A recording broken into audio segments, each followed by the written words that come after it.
Onyaso tonight. INEC Chairman Professor Atahiru Jega asks Acting Inspector General of Police to be wary of high-profile politicians who he accuses of sponsoring electoral violence. European Union sets aside $325 million for internally displaced people in Borno State. President Jonathan and President-elect meet for the second time at the presidential villa to discuss transition matters. And President Jacob Zuma meets foreign nationals over xenophobic attacks in South Africa. On Business News tonight, consumer goods manufacturers set agenda for incoming government.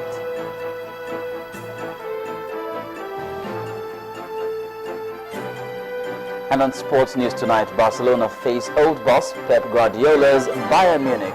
Juventus draw Real Madrid in the semi-finals of the UEFA Champions League.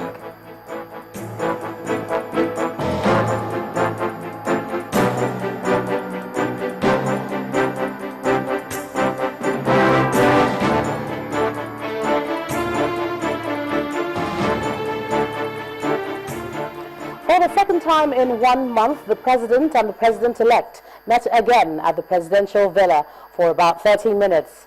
Both leaders emerged from the meeting with broad smiles but refused to give details about their discussions. President Jonathan merely told journalists that it was one of the many meetings that will hold in the course of the handover.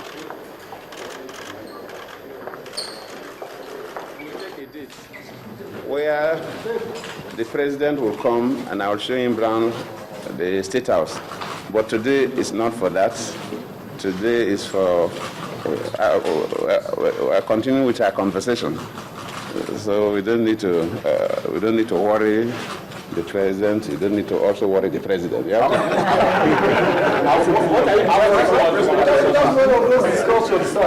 you see that we are smiling. So it was a beautiful one, sir. Yes. What are you discussing? I will not tell you. But for the interest of the country. President-elect, any just a sentence? The president said, "Oh." Thank you very much. Thank you. My chairman. The President and the President-elect there following a meeting at the presidential villa today. Now, the chairman of the Independent National Electoral Commission, Professor Atahiru Jega, has urged the Acting Inspector General of Police, Mr. Solomon Arase, to pay particular attention to activities of high-profile politicians who move about on election day with their security details. According to Professor Jega, such high-profile politicians who violate the movement restrictions on the day of elections are the cause of major electoral problems in some states. In response, Mr. Arase gave the assurance of violence-free elections on Saturday.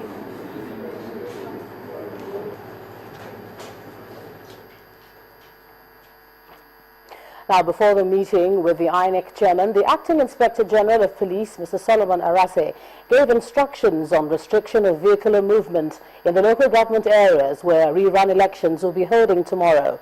The order affects vehicular movement in Abia, Imo and Taraba states between 8 a.m. and 5 p.m. where the rerun elections will be held. Ambulances, fire service trucks and other essential duties are, however, exempt. The police are asking travelers and citizens who intend to ply the roads within those hours to take alternative routes. The Acting Inspector General of Police has also asked government officials and political office holders not to go to polling units with uniformed orderlies or aides. The AIG advised the people to remain vigilant and report all suspicious movements to the police.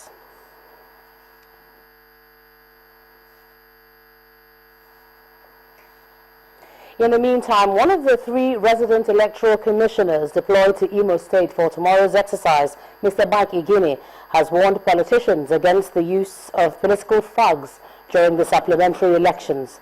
He also insists that INEC has resolved to use the card readers. Card readers. We're going to use the card readers. That should be noted by all stakeholders. That for tomorrow's elections, there's going to be strict use of the card readers. Those who are going to man the polling unit as the Pt.1 responsible for the card readers.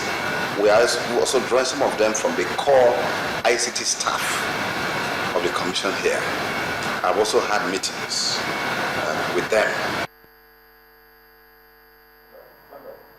Now, preparations are in top gear for the rerun elections in a few states in the country. Reports say security has been beefed up in Imo, Taraba and Abia states, where the governorship elections were declared inconclusive by the Independent National Electoral Commission. Our correspondent, Loretta Chogo, reports.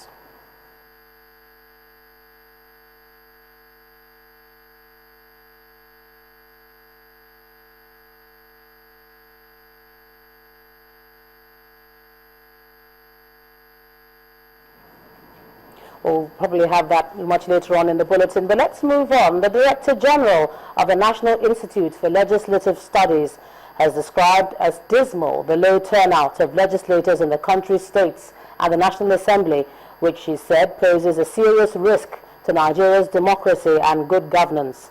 He said the re-election of legislators pitted from the average 30% in previous years to 16%, a situation she says makes continuity in lawmaking difficult, contrary to what's obtainable in advanced countries. She also says the lack of high-level institutionalization of the democratic process and transparency in governance and failure to ensure open and genuinely competitive elections are the reasons why Nigeria is unable to achieve the needed development. According to her, the Institute runs into a constant need for training and orientation for new lawmakers, most of whom take close to 2 years to get accustomed to plenary proceedings.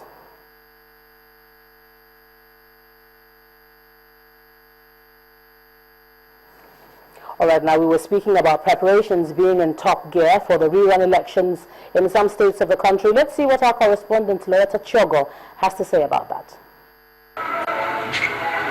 On April 11, the Independent National Electoral Commission, INEC, announced that the governorship and House of Assembly elections in few states would be rescheduled. They are conducting the elections. This was based on a few electoral malpractices and standards.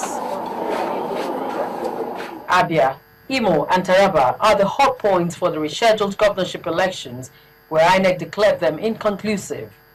Others are Kogi, Delta and Cross River states for the House of Assembly rerun elections. In some wards in Biase local government area of Cross River State, the candidates of the All Progressives Congress and the Labour Party say they won't participate in the election. They are demanding that the rerun election cover all polling units in the constituency and not just some wards. But the State Resident Electoral Commissioner Sylvester Isiani insists that the rerun elections will hold in both Yakur and Biase local government areas. I just finished a meeting with the group. I encourage them that they have options because the election is already set to hold tomorrow and the election must hold. Therefore, encourage them to go out and participate. But if they choose not to, there's nothing I can do. And moreover, they have an avenue to go to tribunal if they don't. The governorship election runoff in Taraba State will be taking place in 33 registration areas spread across 10 local government councils in the state. The mood in the state is peaceful, while security operatives have been deployed to the various local government areas with increased security checkpoints across the state. There is relative calm in Imo State. The rerun elections would hold in 259 polling units across the 23 local government areas out of 27.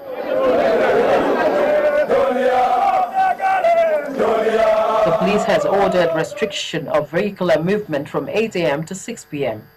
Security is, however, watertight, as for the first time, the Deputy Inspector General of Police is leading the security team alongside the Assistant Inspector General and 2 police commissioners. I want to use this opportunity to also advise them that they should not allow their words to be used for thuggery, violence, or for the to be used to commit electoral offences, such as snatching of ballot boxes, tampering electoral papers or whatever that the INEC has, or snatching readers' cards, and anything at all that will affect the process, please warn your children, warn your wards and other relations not to get close to this. INEC has also upgraded the number of its personnel in Imo State by deploying 3 more national commissioners and 3 more resident electoral commissioners. For Imo State, the area where the elections were cancelled or where elections did not hold amounted to a total of 148,407.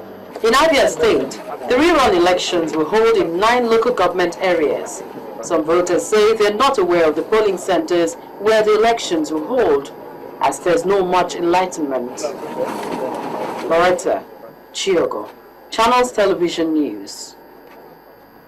In part 2, after the break, trouble brews in the oil sector as another fuel scarcity looms. That's in a moment. Do join us again.